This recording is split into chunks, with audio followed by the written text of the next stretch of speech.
Bienvenue au sein de notre émission Autrement dit. C'est un plaisir pour moi de vous retrouver et nous saluons aujourd'hui Eric et Samuel qui nous font le plaisir de nous accompagner pour pouvoir analyser le texte biblique.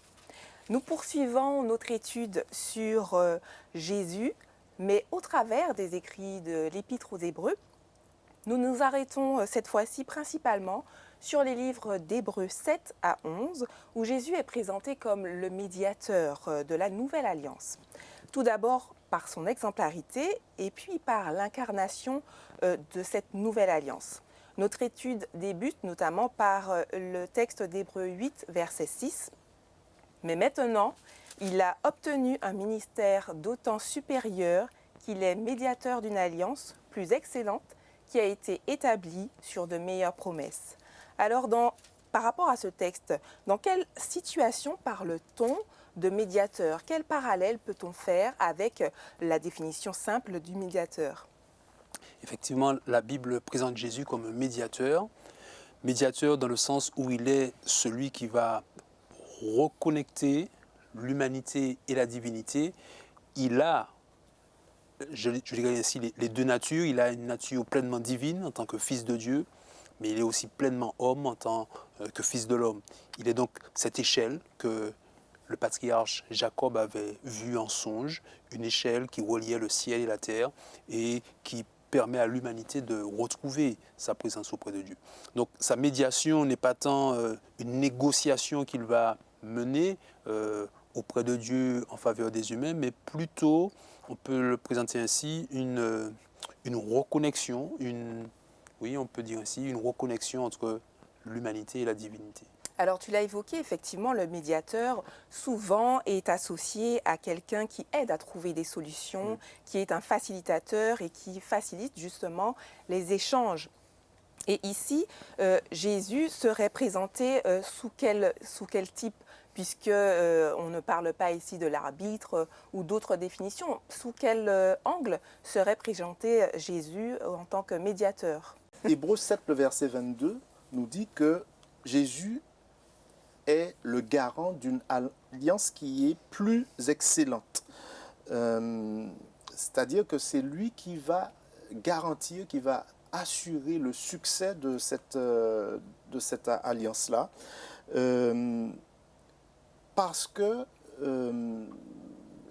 Jésus, il va satisfaire aux exigences de la loi que le peuple d'Israël n'a pas pu, auquel le peuple d'Israël n'a pas pu satisfaire. Donc on peut s'assurer en la personne de Jésus que cette nouvelle alliance-là, eh bien, elle est posée sur des bases solides. Eh bien, je vous remercie pour vos premiers éclairages. À la lecture des Écritures, nous allons considérer les fondements bibliques nous permettant de mieux comprendre ce qui est inscrit dans cet épître d'Hébreux. Nous poursuivons notre étude au cœur du texte. Ici, il est question de l'alliance. En rappel, pour ceux qui nous suivent, en quoi consistait l'ancienne alliance ? Alors, c'est vrai qu'on parle d'ancienne et de nouvelle alliance, mais quand on regarde de plus près le texte biblique, on voit qu'il s'agit d'une seule et même alliance que Dieu renouvelle avec le peuple qui, malheureusement, va trébucher à maintes reprises. Et avec Jésus, il va permettre à son plan, finalement, à son plan de salut, de passer dans une phase, décisive, parce qu'il ne s'agira plus seulement de symboles, d'animaux et de rituels figurant le Christ, mais de la réalité même du Fils de Dieu qui s'incarne dans l'humanité et qui, par son propre sang, va accomplir le plan du salut. Donc c'est pour ça qu'on parle de nouvelle alliance. Alors l'ancienne alliance et la nouvelle, on peut, en les comparant, voir des points communs, on voit des différences également.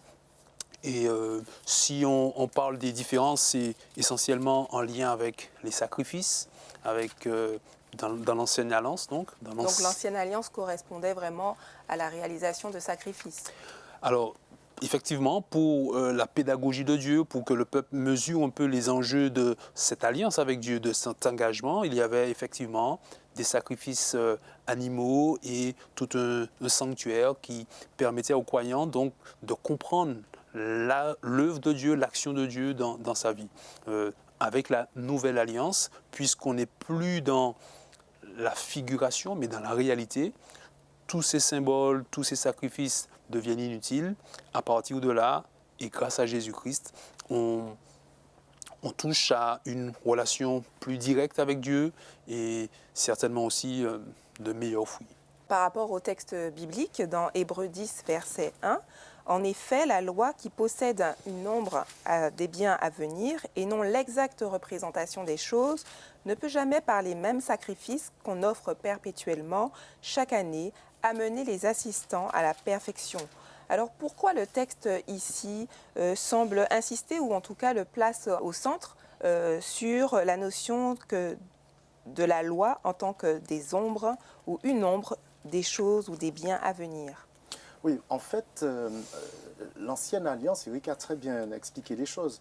Quand on parle d'ancienne ou de nouvelle, il n'y a qu'une alliance. C'est juste la forme. Quand Dieu donne à Moïse un certain nombre, donc au peuple un certain nombre de préceptes, il crée un lien avec le peuple, et l'idée c'était de projeter de la lumière sur quelque chose qui devait arriver plus tard. Mais ce qu'il voulait fondamentalement, à travers tous ces rituels, notamment au niveau du sanctuaire, des sacrifices d'animaux, etc., c'était instaurer une relation. Et c'est pour ça que même dans l'Ancien Testament, Dieu dit que je vais mettre ma loi dans leur cœur. Quand on considère Ésaïe au chapitre 1er, on voit bien que Dieu dit qu'il a en horreur les sacrifices, etc. Parce que ce qui importe, ce n'est pas tant ce qui était fait pour obtenir, pense-t-on, le pardon des péchés, mais c'était vraiment la réalité, je veux dire, du cœur. C'est-à-dire que si je pense vraiment que j'ai péché, et que je viens pour confirmer cela justement par le sacrifice, là ça a du sens. Mais si je pense que c'est juste le rituel du sacrifice, le fait d'égorger l'animal qui va me donner, me permettre d'obtenir le pardon des péchés, eh bien on se trompait, et malheureusement c'est ce qui se passait, c'est que le peuple a mis en avant les rituels du sanctuaire, au lieu de jeter les regards sur ce qui devait arriver plus tard, et d'une manière générale sur la relation avec Dieu. Et en cela, pour conclure mon propos, on peut dire que tout ce qui se passe, ce qui est présenté dans le livre d'Hébreux et dans le Nouveau Testament, eh bien, projette de la lumière sur ce qui se faisait dans le sanctuaire et dans l'Ancien Testament. Et c'est pour ça qu'il est dit là, au chapitre 10, verset 1er du livre des Hébreux, que c'était que l'ombre des choses à venir. Et la lumière, eh bien, c'est le sacrifice de Jésus et le fait qu'il instaure, à travers sa propre personne, une relation directe avec Dieu, et puis une relation qui est portée par l'amour, si je puis dire, entre lui et l'homme, et l'homme et lui-même. Est-ce que dans cette configuration, on peut parler de pédagogie? Oui, tout à fait. C'est le mot certainement approprié. Et cela nous parle aussi de la volonté de Dieu de conduire l'humanité à ce changement de cœur, parce que finalement, et on pourra en parler certainement dans un instant, Dieu vise précisément le changement de cœur, des actes posés sans qu'il n'y ait derrière une motivation et un cœur qui y soit associé ne l'intéresse pas vraiment. Je lis par exemple dans Hébreux chapitre 10, verset 5, merci. En entrant dans le monde, il dit, tu n'as voulu ni sacrifice ni offrande, mais tu m'as formé un corps, tu n'as agréé ni holocauste ni sacrifice pour le péché, alors je dis, je viens. Au final, se concentrer seulement sur le sacrifice, ce serait donc perdre de vue l'essentiel, puisque Dieu vise vraiment un changement de cœur, et Jésus va vraiment dans son enseignement, notamment dans le Sermon sur la montagne, insister sur cet aspect. Vous avez entendu dire qu'il a été dit ceci, mais moi je vous dis, et là il parle vraiment de ce que Dieu vise, c'est-à-dire le cœur, au-delà des actes posés. Je vais ajouter une chose, c'est que on dit dans le texte, c'est Paul qui parle de Christ est la fin de la loi. En fait, c'est l'objectif de la loi, c'est Jésus. Tout ce qu'on trouve dans le système sacrificiel, dans le sanctuaire, etc., a pour seul objectif d'orienter notre regard vers la personne de Jésus. Et malheureusement, les enfants d'Israël, enfin beaucoup d'entre eux n'ont pas compris ça, et les Juifs aussi, beaucoup d'entre eux n'ont pas compris cela. Pour pouvoir poursuivre sur ce dont on parlait par rapport à l'Alliance, prenons un autre texte dans Hébreux 7, verset 12, où il est question du sacerdoce, car le sacerdoce étant changé, nécessairement aussi il y aurait un changement de loi. Que doit-on comprendre dans ce texte, dans la continuité de ce que vous avez déjà évoqué, notamment Éric et Samuel, où la loi finalement ancienne ou nouvelle correspond à une loi dans sa globalité avec un focus vraiment sur Jésus. Que nous évoque ce texte où il est indiqué qu'il y a un changement de loi? Est-ce que ça voudrait dire que les 10 commandements ou la loi auraient changé? Qu'est-ce que cela signifie? Alors non, c'est pas du tout ce qui est dit. Là, il y a toute la partie justement de la loi qui renvoyait à ces sacrifices. Comme je disais tout à l'heure, quand l'apôtre Paul dit que Christ est la fin de la loi, donc c'est l'objectif, c'est lui qui était montré, qui était, comment dirais-je, attendu à travers tout cela. Mais quand il est dit ici que le sacerdoce étant changé, puisqu'il y a un transfert, si je puis dire, de sacerdoce, ce ne sont plus les Lévites, ce ne sont plus les sacrificateurs, ce ne sont plus les souverains sacrificateurs, tous ceux qui relevaient de la tribu de Lévi qui sont concernés par le sacerdoce, et c'est Jésus qui n'est pas de la même tribu, qui est de la tribu de Juda, donc qui est roi et qui est grand prêtre, et donc c'est lui. Et le texte explique, juste une dernière chose, le texte explique en fait que puisque ça arrive, qu'il y a ce changement-là, eh bien, pour que ça intervienne, il faut obligatoirement qu'il y ait un changement de loi. Et effectivement, la loi cérémonielle, c'est ça, tout ce rituel-là du sanctuaire, eh bien, en la personne de Jésus qu'il a accompli, eh bien, c'est terminé. C'est ce que ça veut dire. En revanche, ce n'est pas le thème de notre étude de cette semaine, mais toute la partie qui relève de la loi morale de Dieu, donc les 10 commandements, perdurent parce que justement, cette loi-là, elle traduit le caractère de Dieu. Là où je voulais rebondir, justement, c'est sur vraiment le changement qui est marqué par le fait que Jésus ne soit pas issu de la tribu de Lévi. Qu'est-ce que ça évoque en supplément sur l'action de Jésus? Est-ce que cela signifiait qu'il y a une notion qui marque un point d'orgue, un point de changement, un point d'avancée sur cette loi? On a parlé de pédagogie tout à l'heure. Bon, le propre de la pédagogie, c'est aussi d'avancer par étapes. Alors Dieu avance par étapes. Une première étape avec effectivement le sacerdoce des Lévites. Et quand on parle ici de changement de loi, dans Hébreux 7, verset 12, en plaçant ce texte dans son contexte, où on parle précisément de la prêtrise de Jésus selon Melchisédek, ce changement n'est pas forcément en lien avec un sacerdoce différent. Il est seulement plus complet. On est dans la continuité. On est dans la continuité. Il y a une rupture, certes, parce que Jésus n'est pas lévite, mais il y a aussi une continuité parce qu'il est dans cette même intercession et ce travail fait avec cette fois-ci son propre sang. Donc il y a cette tension entre la rupture, la continuité, la pédagogie de Dieu qui avance par étapes, mais on arrive malgré tout à le suivre parce que Jésus est parfait et ce qu'il accomplit pour l'humanité nous permet vraiment de goûter à quelque chose de plus grand que ce qui était possible avant sa venue, avant son incarnation. Et quand je dis plus grand, c'est cette proximité intime, directe avec Dieu que le croyant avant Jésus-Christ pouvait être difficilement mesurée du fait des intermédiaires nécessaires, du symbolisme des animaux.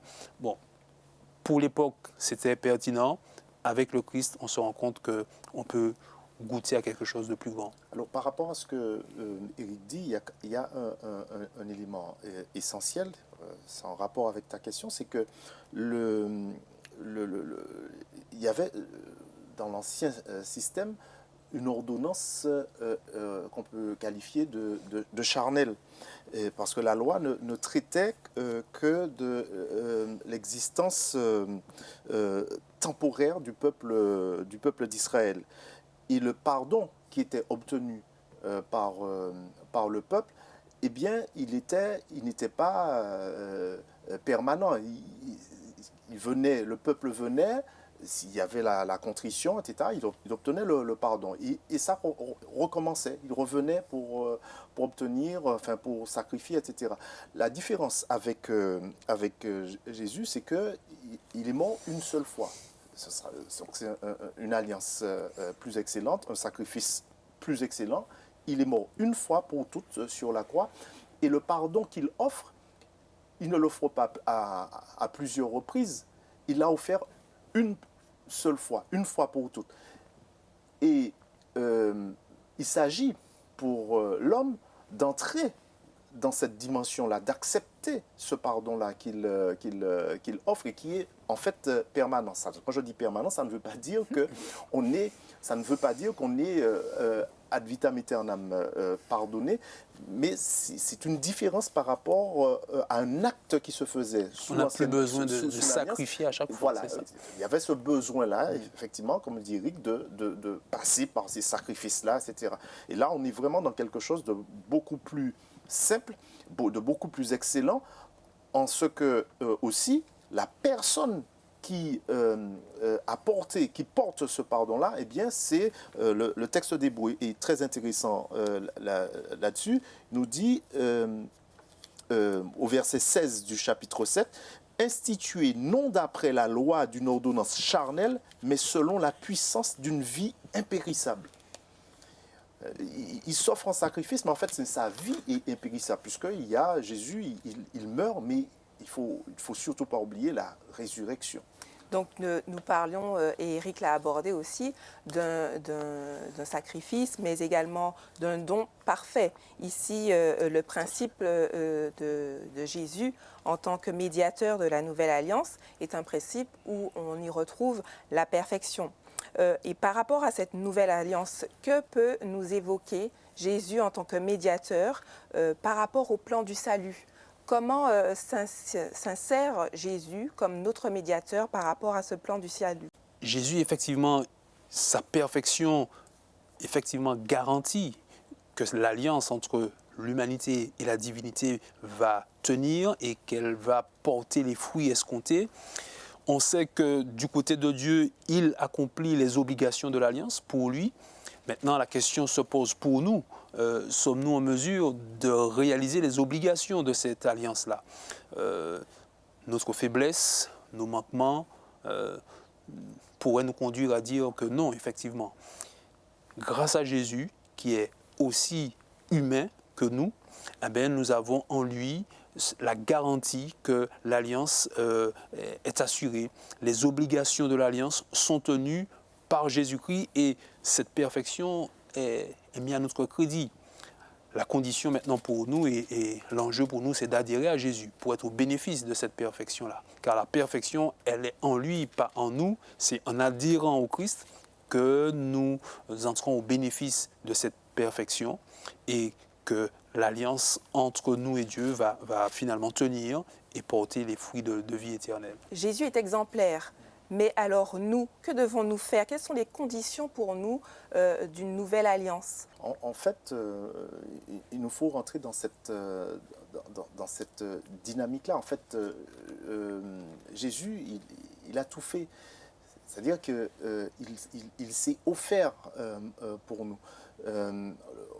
Dans le monde antique, quand une alliance était passée, eh bien, on le voit lors de l'alliance avec Abraham, eh bien, on coupait des animaux par le milieu Et puis, les deux co-contractants, les deux parties de l'alliance passaient au milieu des animaux coupés en deux pour pouvoir signaler ainsi que c'est ce qui nous arrivera si on déroge, on ne respecte pas les termes de l'alliance. Et on voit déjà que dans le livre de la Genèse, quand Dieu passe cette alliance avec Abraham, il plonge Abraham dans un sommeil, donc il n'a pas à passer entre les animaux, et Dieu va passer au milieu. Et bien c'est la même chose là. Pour montrer qu'en fait, les choses ne varient pas dans la personne de Dieu et sa manière de traiter l'être humain. Et là, dans cette alliance-là, eh c'est Jésus qui va mourir et qui va porter tout le poids des péchés sur son épaule parce que lui seul, en tant qu'être parfait, pouvait satisfaire à la juste colère de Dieu contre l'humanité qui n'a pas respecté son alliance. Et donc, pour nous, il s'agit pour nous d'entrer, d'accepter le salut que Dieu nous offre, de répondre à l'appel qu'il nous fait. Et puis, Dieu nous aime en fait. Et il veut que nous ayons cette relation-là avec lui. Il veut nous sauver. Alors, par rapport à ce que tu dis, il s'agit d'une relation d'obéissance aussi pour pouvoir adhérer au plan divin de Dieu. Et par rapport à cette seconde alliance qui intervient vraiment en apothéose, j'ai envie de dire, par rapport à l'exemplarité de Jésus, quel élément principal est-ce que cette loi fixe finalement chez l'homme? Qu'est-ce qui doit changer chez l'homme? Par rapport à l'obéissance, on a vraiment un duo qui vont de pair, l'obéissance et le cœur de l'homme. Oui, tout à fait. Comment vraiment le traduire et comment réussir à obtenir cette transformation du cœur? Dans le texte de Jérémie, chapitre 31, verset 33, texte de l'Ancien Testament, on voit déjà que Dieu annonçait la poursuite de son plan. L'étape suivante, il dit « Je mettrai, verset 33, voici l'alliance que je conclurai avec la maison d'Israël après ces jours-là, déclaration du Seigneur. Je mettrai ma loi au-dedans d'eux, je l'écrirai sur leur cœur, je serai leur Dieu et ils seront mon peuple. » Alors, dans la pensée biblique, dans le langage biblique, le cœur, c'est bien sûr le centre de ses décisions, de la décision humaine, le lieu de sa réflexion, de ses choix. Et tous les actes que nous posons passent d'abord par ce filtre-là, par ce cœur. Et donc, quand Dieu se propose d'inscrire sa loi dans nos cœurs, il nous invite tout simplement à adhérer à ses valeurs, à adhérer à ses principes de vie, à comprendre sa conception du monde et de la vie. À partir de là, nous pouvons poser des actes qui sont en phase avec lui, de telle sorte que on dépasse une simple obéissance légaliste où on fait pour faire, sans comprendre l'essence, et en comprenant la volonté de Dieu, son principe, non seulement on peut faire ce qui est écrit dans la loi, mais on peut même, en allant plus loin, vivre cette loi de manière sereine, apaisée et finalement en faire finalement un style de vie qui sera un témoignage pour l'autre.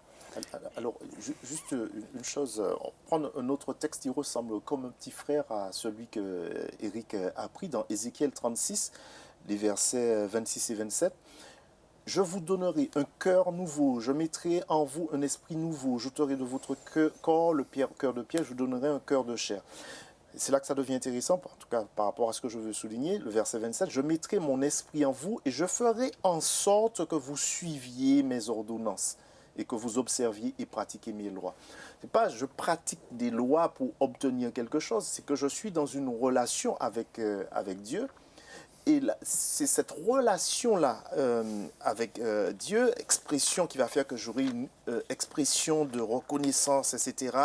Et puis je vais manifester, cela va manifester la réalité de la relation que j'ai avec Dieu. Et le texte dit que c'est Dieu qui va faire en sorte, parce que nous sommes dans une relation tellement intime avec lui, c'est lui qui va faire en sorte que l'on va obéir. Mais l'obéissance, l'obéissance, si on met en premier l'obéissance, effectivement, on est dans le légalisme. C'est la relation avec Dieu qui va faire, en fait, qui est primordiale. Alors, je prends peut-être un exemple pour illustrer ce que nous disons par rapport à la loi inscrite dans le cœur. Dans l'évangile de Matthieu, chapitre 5, verset 27, Jésus, il dit « Vous avez entendu qu'il a été dit « Tu ne commettras pas d'adultère ». Ça correspond au texte des 10 commandements. Donc ça, c'est la loi. Maintenant, Jésus poursuit et il dit « Mais moi, je vous dis, quiconque regarde une femme de façon à la désirer a déjà commis l'adultère avec elle dans son cœur. » Donc, ce que Jésus présente ici, c'est précisément le fait de pouvoir comprendre la valeur que le Seigneur a placée derrière la loi. Tu ne commettras point d'adultère. Ce n'est pas seulement l'acte physique qui est en quelque part prohibé, mais c'est toute la conception mentale qui va conduire à l'acte. Et c'est là que Jésus veut conduire ceux qui l'écoutent, ceux qui sont en train de l'écouter, pour leur dire qu'au final, au-delà de l'acte posé, c'est la valeur qu'il faut considérer, c'est-à-dire valeur de fidélité, d'intégrité, de respect du conjoint. Et si on touche à cela, on touche à quelque chose d'assez extraordinaire. Ce sont les valeurs du royaume des cieux qu'on peut vivre d'ores et déjà, aujourd'hui et maintenant. Et c'est ce que Dieu veut dans son plan, dans la continuité de son plan, après avoir présenté les sacrifices, présenté les différents rituels, conduire l'humanité à cela. Comprendre les valeurs placées derrière chacune de ces lois pour qu'au-delà de l'acte posé, nous puissions expérimenter toutes les valeurs qu'il y a derrière. Et ça, c'est un bonheur finalement. Nous remercions Éric et Samuel pour leurs éclairages. Nous retenons que la compréhension du texte biblique et la compréhension du parcours et des actions exemplaires réalisées par Jésus nous conduiront à l'obéissance et à comprendre effectivement et à adhérer pleinement au plan du salut. Nous vous donnons rendez-vous à un prochain numéro d'Autrement dit. N'oubliez pas de liker la page et de partager cette émission autour de vous et avec vos amis. À bientôt.